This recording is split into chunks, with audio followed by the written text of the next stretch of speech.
तो अब हम क्वांटम नंबर से रिलेटेड कुछ क्वेश्चन सॉल्व करते हैं।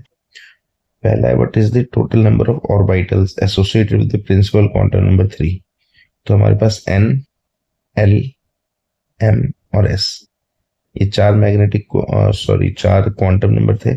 This is principal quantum number,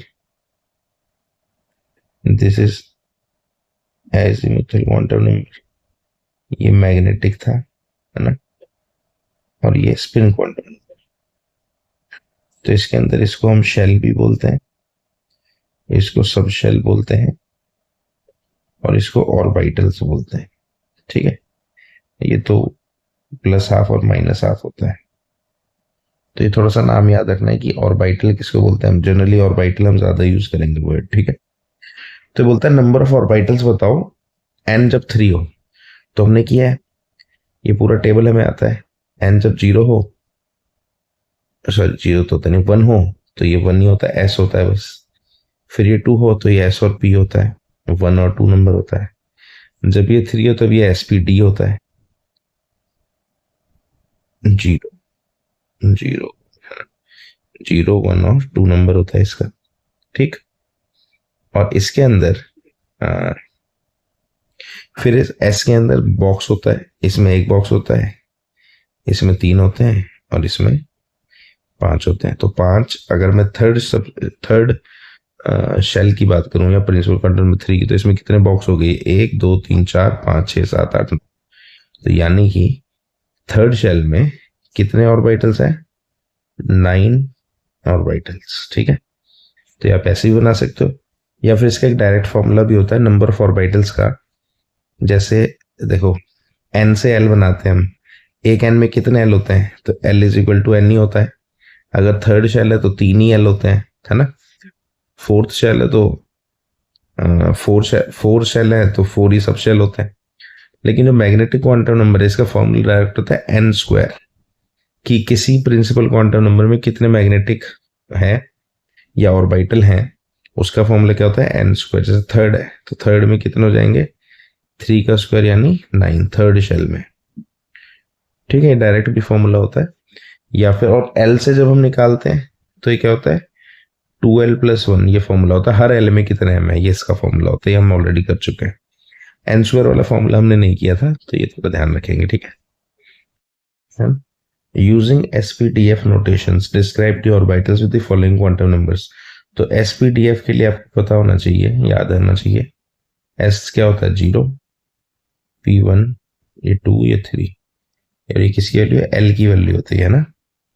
ठीक, तो फर्स्ट में बोल रहा है N2 और L, ऐसे टेबल बना देते इसका। N हो गया 2, L हो गया 1, है ना।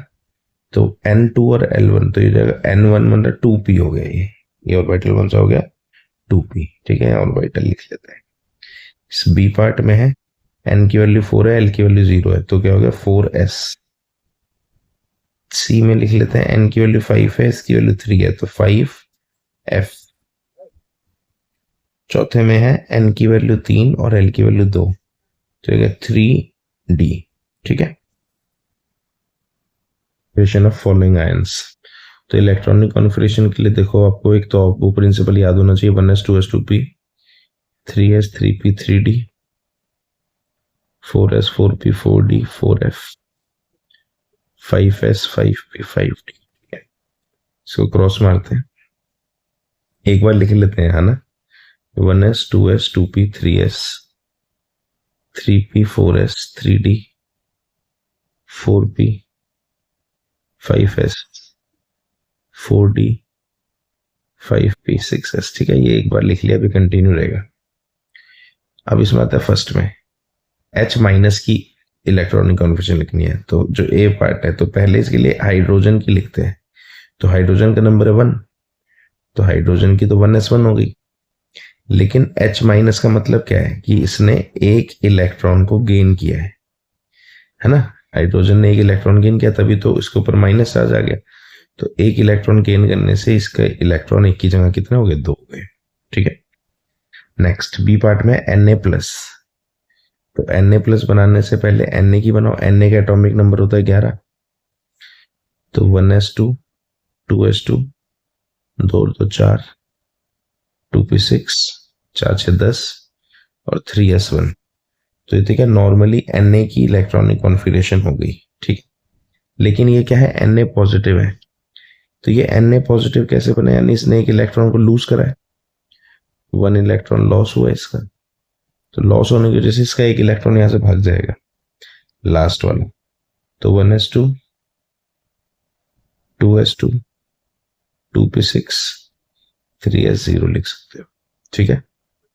ऐसे सी पार्ट है O2 माइनस और F माइनस। तो O और F। तो पहले इनकी नॉर्मल कॉन्फ़िगरेशन लिखो। ऑक्सीजन का एटॉमिक नंबर क्या है हमारा, 8, सॉरी 6, 1 मिनट, सॉरी 8 का बताया। तो ऑक्सीजन का 8 है, 1s2, 2s2, 2p4। लेकिन ये हुआ क्या, O2 माइनस हो गया।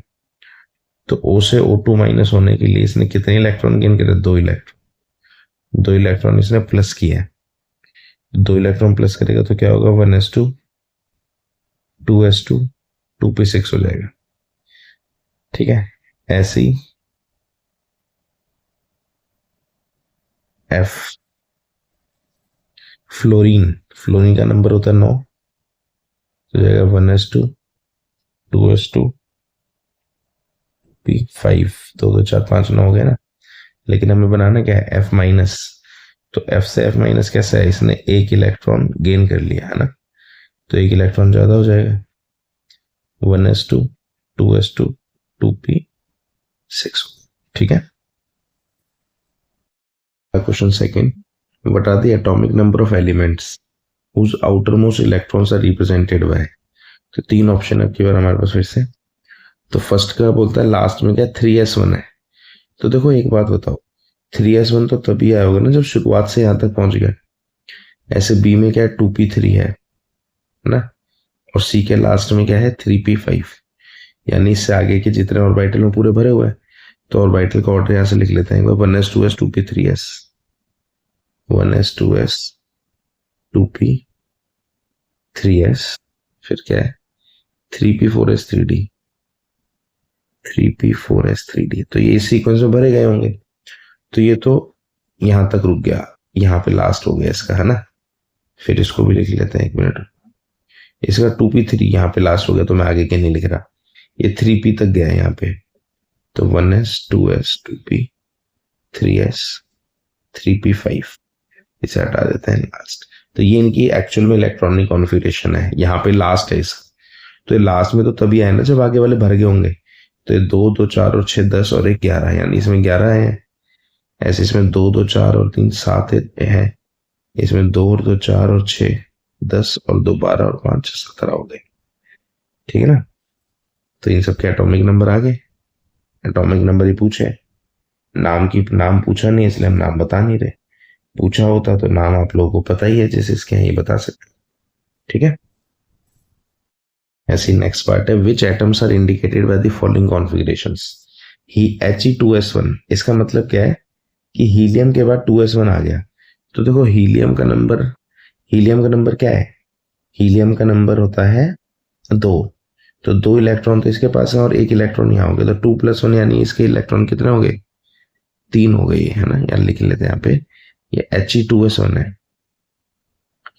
सबसे पहले आ गया He2s1। तो हीलियम के पास 2 इलेक्ट्रॉन है और 1 इलेक्ट्रॉन यहां से हो गया। तो टोटल कितने इलेक्ट्रॉन होंगे, 3। ऐसे ही है neon 3s2 3p3।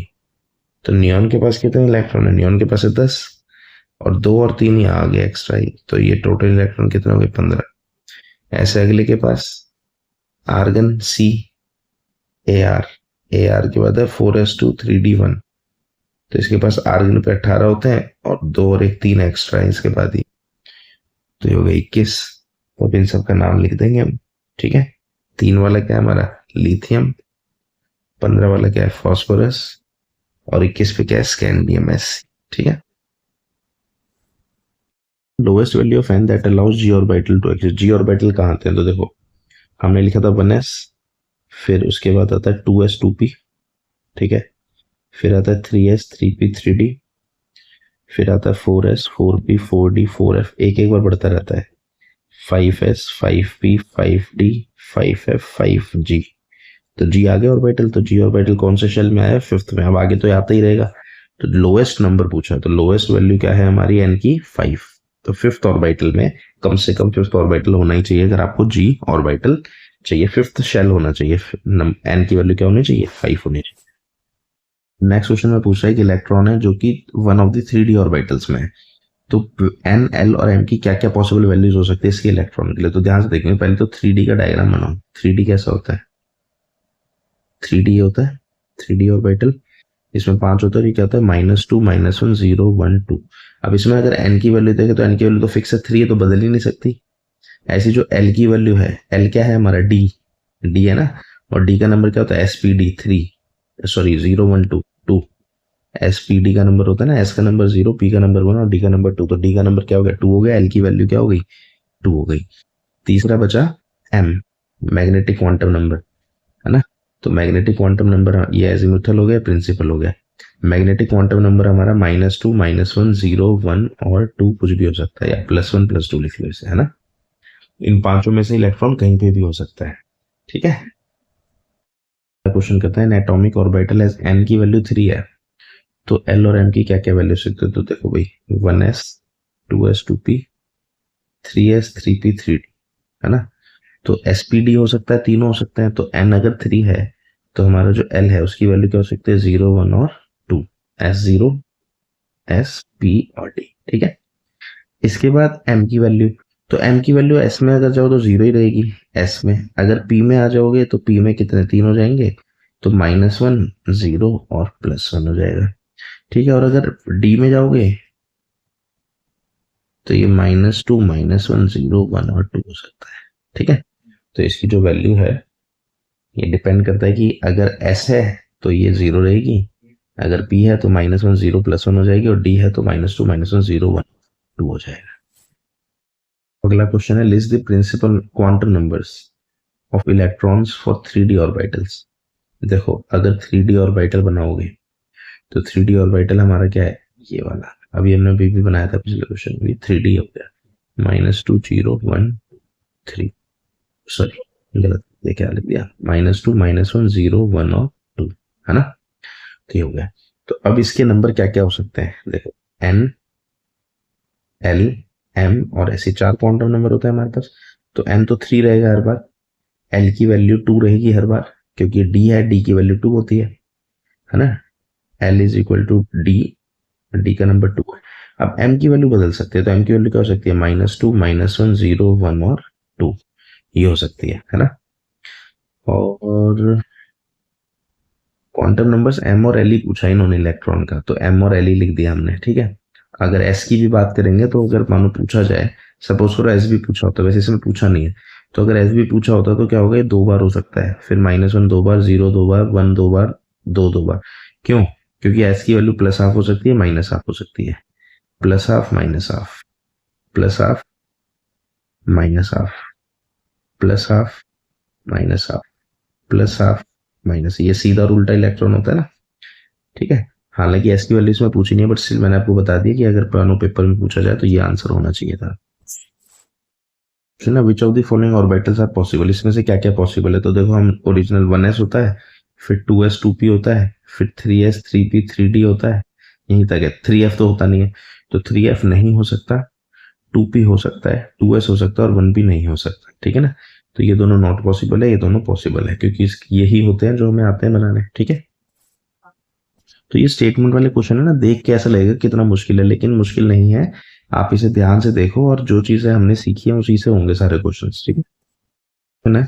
Using SPD notations describe the orbitals, orbitals बताओ। तो देखो एसपीडी के लिए पहले आप नंबर लिख लो, एसपीडीएफ है ना, 0 1 2 3 ये नंबर होता है हमारा। अब देखो इसमें n1 है तो 1 ही रहेगा, l0 है तो 0 मतलब 1s हो गया। ये यहाँ पे हो गया n तो 3 रहेगा, l1 का मतलब है p हो गया, तो ये 3p हो गया। यहाँ पे n4 है और l की वैल्यू 2 है, 2 की वैल्यू यानी d हो गया 4d। यहाँ पे n4 है और l3 है यानी 4f हो गया। तो नाम आ गए इसके, ठीक है।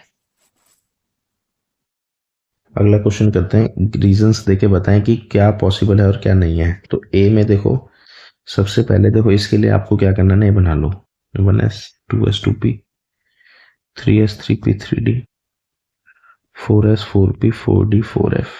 ठीक है, 4 तक ये 3 भी 4 भी नहीं है, 4 को भी हटा दे लो। ठीक है, और एसपीडी का नंबर लिख लो। एस का नंबर 0 होता है, पी का नंबर 1 होता है और डी का नंबर 2 होता है। देखो भाई, क्या एन 0 है? एन 0 हो ही नहीं सकता, फर्स्ट ऑर्डर नॉट पॉसिबल, क्योंकि 0 ऑर्बिटल होता ही नहीं है हमारे पास। सेकंड पे आओ, एन 1 हो सकता है, हाँ हो सकता है। एल 0 हो सकता है, इसमें 0 हो सकता है, 1s। हाँ, अब देखो ये हो गया, ये सेकंड पार्ट पे अगर मैं आऊँ तो ये 1s हो गया। अब 1s का बॉक्स ये बनता है। अब 1s में 0 नंबर होता है, हाँ हो सकता है। इसमें हाँ माइनस हाफ हो सकता है, हाँ हो सकता है, बिल्कुल हो सकता है। तो सेकंड पॉसिबल है, सेकंड इज पॉसिबल। क्यों? क्योंकि इसके सारे नंबर पॉसिबल हो सकते हैं। अब सी पार्ट पे आते हैं। सी पार्ट का जो सी पार्ट बोलते हैं एन की वैल्यू 1, हाँ हो सकती है। मैं एल की वैल्यू 1 यानी पी हो सकता है, तो 1 में पी होता ही नहीं है, तो ये यहीं हो गया, क्योंकि 1p हो ही नहीं सकता। ये 0s बोल रहा है, 0s हो ही नहीं सकता यहाँ पे। ठीक है, तो सी भी कैंसिल हो गया, सी हो ही नहीं सकता। इसके बाद आता है चौथे पे, डी पे। ठीक है, डी पे आ जाओ भाई। डी पे अगर आप आओगे, एन की वैल्यू 2, ठीक है, एन की वैल्यू 2 ये होगी। एल की वैल्यू 1 यानी पी, हाँ तो 2p हो गया ये। तो ये क्या हो गया? 2p हो गया, डी ऑप्शन। अब इसमें m1 0 हो सकता है। अब 2p का डायग्राम बन, 2p ऐसा होता है, ये 0 -1 +1 होता है। तो 0 हो सकता है, हाँ हो सकता है। इसमें माइनस हाफ इलेक्ट्रॉन हो सकता है, बिल्कुल हो सकता है, क्योंकि इसमें प्लस हाफ माइनस हाफ दोनों नंबर होते हैं। तो फोर्थ इज पॉसिबल। ठीक है, अब फिफ्थ पे आते हैं। फिफ्थ में फिर से लिख लेते हैं 1s 2s 2p 3s 3p 3 और एसपीडी का नंबर क्या क्या होता है? 0 1 और। ठीक है, तो n3 हो सकता है, n3 हो सकता है, l3 हो सकता है। l3 हमारा होता है f, तो 3 में ये f होता ही नहीं है, क्योंकि ये इसके नंबर पे जाएंगे तो 3f बोल रहा है, तो 3f पॉसिबल ही नहीं है, इसीलिए फिफ्थ वाला नॉट पॉसिबल। ठीक है, लास्ट में आते हैं सिक्स्थ वाला f। n इज 3 हो सकता है, l1 3l1 क्या होगा? 3p हो गया है ना, 3p हो गया, तो ये क्या हो गया? 3p हो गया। अब 3p का डायग्राम बना लो। 3p में 3 डब्बे होंगे, -1 0 +1। तो क्या इसमें m1 0 हो सकता है? बिल्कुल हो सकता है, m1 0। और ms हाफ हो सकता है, प्लस हाफ, हाँ बिल्कुल हो सकता है। तो ये फिफ्थ ऑप्शन इज पॉसिबल। ठीक है, देखो भाई अगला क्वेश्चन है, कितने इलेक्ट्रॉन्स के पास ये क्वांटम नंबर हो सकता है? n4 m-1। देखो 4 में ये 1s 2s 2p 3s 3p 3d 4s 4p 4d और 4f। तो 4 पे आते हैं पहले। तो 4 के अंदर ये सारे इलेक्ट्रॉन है, 4s 4p में 3 डब्बे, 4d में 5 डब्बे, 4d हो गया, 4s हो गया, 4p हो गया, 4p 4d। 4f में आएंगे 1 2 3 4 5 6 7 डब्बे 4f। इसमें 2 इलेक्ट्रॉन है, इसमें 6 इलेक्ट्रॉन है, इसमें 10 इलेक्ट्रॉन है, इसमें 14। अब इसमें से टोटल कितने हो गए? 6 और 2 8, 14 और 6 20 और 10 30 और 2 32 इलेक्ट्रॉन हो गए टोटल। अब इस 32 में से आधों पे प्लस हाफ होगा, आधों पे माइनस हाफ होगा, सब में ऊपर नीचे ऐर होता है ना। तो 32 का आधा कर दो, यानी 16 इलेक्ट्रॉन होंगे जिनके पास माइनस हाफ होगा। ठीक है, 4 तो सभी के पास है, क्योंकि 32 इलेक्ट्रॉन में से 16 प्लस हाफ वाले होंगे और 16 माइनस हाफ वाले होंगे। ठीक है, नेक्स्ट क्वेश्चन करते हैं। अगले में N3L0। तो N3L0 हो गया 3s। तो 3s में टोटल इलेक्ट्रॉन है कितने? 2 इलेक्ट्रॉन है। तो इसमें से इसके अंदर जो इलेक्ट्रॉन होंगे, है ना, how many electrons can have the following. तो 2 है, दोनों का हो सकता है भाई, इसका प्लस हाफ और माइनस हाफ तो होगा, लेकिन इसने ये नहीं पूछा, इसने पूछा है N3 और L0। तो N3L0 दोनों का होगा, इसके अलावा और कोई होंगे नहीं। तो इसके कितने इलेक्ट्रॉन होंगे? इसके ऐसे 2 इलेक्ट्रॉन। ठीक है, क्वेश्चन करना शुरू करते हैं। तो भाई बोला क्वांटम नंबर इन 6 इलेक्ट्रॉन दिए हुए हैं, सबके क्वांटम नंबर है। इसको इंक्रीजिंग और डिक्रीजिंग एनर्जी के हिसाब से लगाओ, अगर सेम एनर्जी तो बताओ। देखो इन एनर्जी कैसे पता चलती है, वो प्रिंसिपल हमने किया हुआ है ना। तो देखो सबसे पहले इनका नंबर लिख लो, एन और एल से सिर्फ, है ना। एल की वैल्यू 0 1 2 0 1 2 ये बस, है ना, 0 भी नहीं है वैसे, एस पी और टी। ठीक है, हम इन सबको नहीं देख रहे अभी, सिर्फ इस पे ध्यान देते हैं। तो ये हो गया हमारा 4 2 है ना ये, तो 2 मतलब 4d हो गया। ये हमारा N3L2 है, L2 मतलब D हो गया 3d। L1 4, L1 मतलब P हो गया 4p हो गया। N3L2 N3L2 मतलब 3, L2 मतलब 3D हो गया। N3L1 मतलब 3, L1 मतलब P हो गया 3P। N4L1 ये हो गया 4, L1 मतलब 4P हो गया। ठीक है, अब इसमें से देखो 3D की एनर्जी सेम हो, 3D इन दोनों की एनर्जी सेम होगी, सेकंड और फोर्थ की। ठीक है, और कोई सेम है 4P की एनर्जी सेम होगी, और किसी सेम होगी 4P और 4P की एनर्जी सेम होगी, यानी थर्ड और सिक्स की। बाकी इसको ये असेंडिंग और डिसेंडिंग ऑर्डर में अरेंज करने के लिए क्या करेंगे, वही of principal, 1s 2s 2p, 3s 3p 3d, 4s 4p 4d 4f, 5s 5p। फिर हम इसको क्या करते हैं, एरो, ये हम इलेक्ट्रॉनिक कॉन्फ़िगरेशन भरने के लिए भी करा था ना ये हमने, ऐसे इसको लिखेंगे। ठीक है, तो 1s 2s 2p, 3s 3p, 4s 3d, फिर क्या आएगा 4p 5s 4d 5p। अब देखो पढ़ने में कैसा लग रहा है क्वेश्चन, लेकिन इसमें कुछ भी अलग नहीं किया हमने, सब चीज़ें वही है जो हमने ऑलरेडी कर रखी हैं। तो इसमें सबसे ज़्यादा एनर्जी किसके पास है, देखो भाई 1s तो है नहीं, इसे हटा दो, 2s भी नहीं है, 2p भी नहीं है इसमें, 3s भी नहीं है इसमें, भी नहीं है, तो 3p है। हाँ, तो 3p सबसे पहले, 3p मतलब 5 हो गया हमारा, है ना, फिफ्थ हो गया, सबसे कम एनर्जी इसकी है, ये इंक्रीजिंग एनर्जी में। फिर 4s है, 4s भी नहीं है, 3d है, फिर 3d पे 2 इलेक्ट्रॉन है, सेकंड और फोर्थ, तो सेकंड और फोर्थ बराबर हो गए। ठीक है, दोनों की एनर्जी सेम है लेकिन इससे ज़्यादा होगी, 3d हो गया। इसके बाद 4p है, 4p पे भी 2 हैं, कौन कौन से, थर्ड और सिक्स, तो इनसे ज़्यादा एनर्जी है लेकिन दोनों की बराबर है थर्ड और सिक्स की। ठीक है, और उसके बाद 4d इसके बाद है, ये 5 ऐसा है नहीं, 4d इससे बाद यानी फर्स्ट की सबसे ज़्यादा एनर्जी है।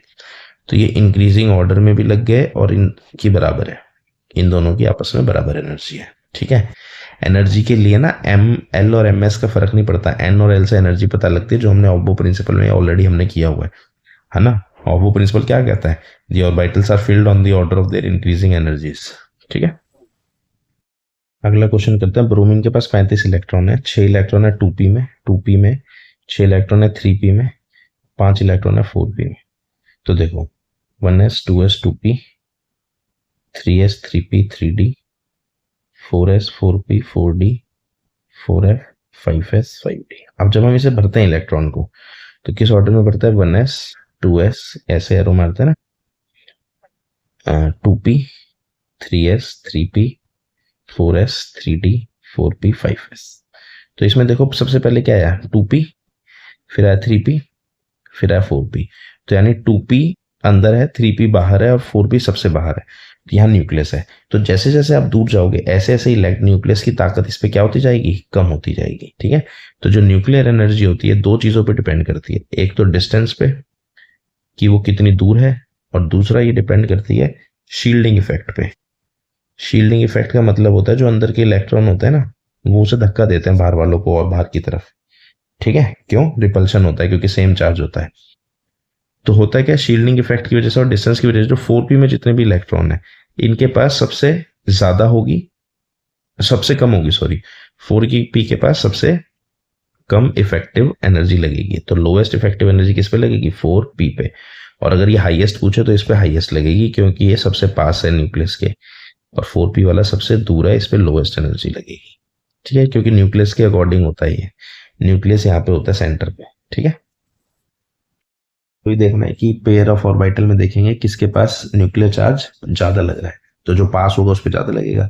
तो इसका ऑर्डर बनाया था 1s 2s 2p, 3s 3p 3d, 4s 4p 4d 4f, बस इतना ही अच्छा है यहाँ पे, 5s 5p 5d 5f, इतना ही लिख लेते हैं। अब इसमें एरो का पकड़ के अगर इसको इंक्रीजिंग एनर्जी के हिसाब से या फिर कौन सा पहले भरेगा कौन सा बाद में भरेगा उस हिसाब से लगाएं, तो 1s एक लाइन में लिख लेते हैं अपने नीचे, 1s 2s 2p, 3s 3p 4s 3d 4p 5s 4d 5p, है ना, ये तक काम चल जाएगा।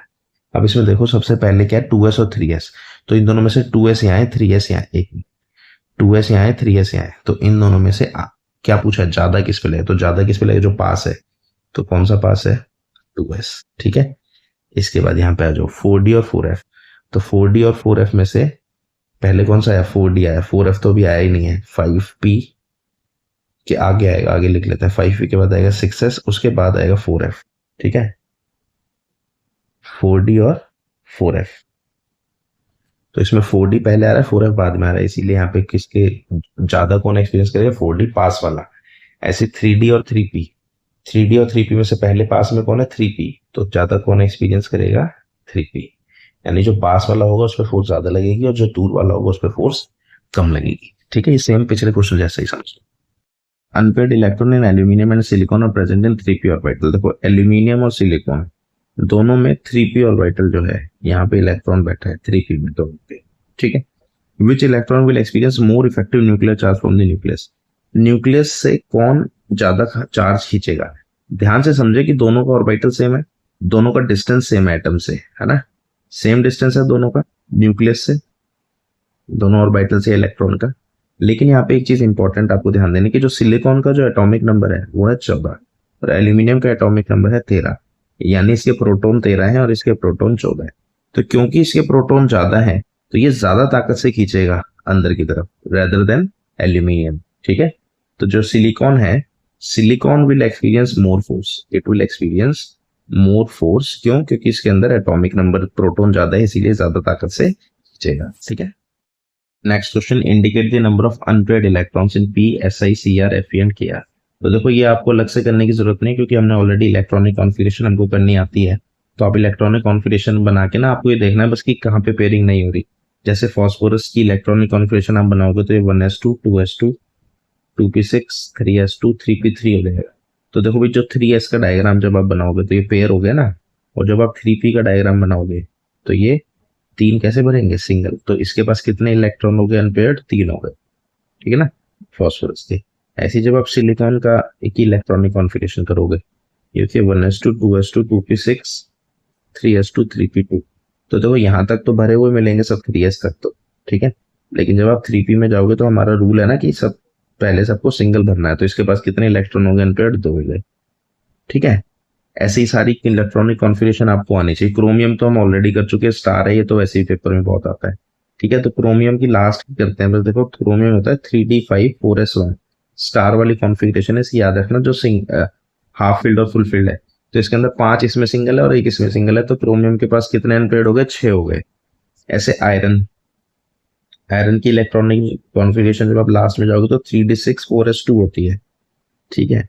तो इसमें कितने अनपेयर्ड होंगे, देखो 3d6 का जब डायग्राम बनाओगे आप, 1 2 3 4 5, ये 3d हो गया इसका, और 4s2, तो 4s में 2 इलेक्ट्रॉन और इसमें 6 हैं, तो 1 2 3 4 5 6, तो कितने अनपेयर्ड हो गए, 4। तो आयरन में कितने अनपेयर्ड है, 4 अनपेयर्ड है।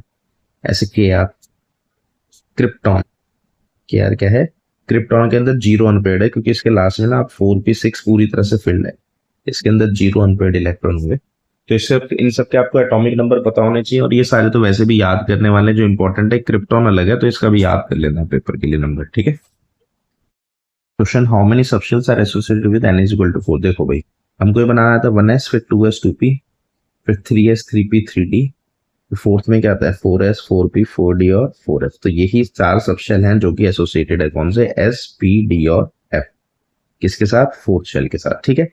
अब इसमें देखो मैक्सिमम इलेक्ट्रॉन कितने आ सकते हैं, s में 2, p में 6, d में 10, f में 14, यही इलेक्ट्रॉन आते हैं। प्लस कर लो 14 और 6 20 और 10 30 और 2 32 इलेक्ट्रॉन, यानी इसके अंदर फोर्थ शेल में टोटल इलेक्ट्रॉन कितने आएंगे, 32 फोर्थ शेल में, ठीक है। अब इसमें से बोला 32 में से आधे सीधे होंगे और आधे उल्टे होंगे, यानी आधे प्लस हाफ होंगे और आधे माइनस हाफ होंगे, एक ही बात होती है। तो ये बोलता है कि माइनस हाफ वाले कितने हो सकते हैं, तो माइनस हाफ वाले 16 इलेक्ट्रॉन होंगे जो प्लस हाफ वाले होंगे, और 16 इलेक्ट्रॉन होंगे जो माइनस हाफ वाले होंगे। तो कितने हो जाएंगे, हाउ मेनी इलेक्ट्रॉन्स, 16 इलेक्ट्रॉन्स, ठीक है। तो इसी के साथ ही न्यूमेरिकल खत्म होता है, हमने एक्स्ट्रा प्रैक्टिस के लिए आपकी डाले। इसमें ऐसा कुछ भी नया नहीं है, जो हमने सीखा हो सारे क्वेश्चंस वही हैं जो हम ऑलरेडी कर चुके हैं। लेकिन बस ये है कि क्वेश्चन की प्रैक्टिस हमें आनी चाहिए कि पेपर में क्वेश्चन कैसे कैसे आ रहा है, ठीक है। तो आपको ये पता होना चाहिए किस क्वेश्चन का कैसे जवाब देना है। बाकी सीखा हमने कुछ भी नया नहीं है, सीखा वही जो हमने ऑलरेडी एग्जाम के लिए कर रखा है, ठीक है।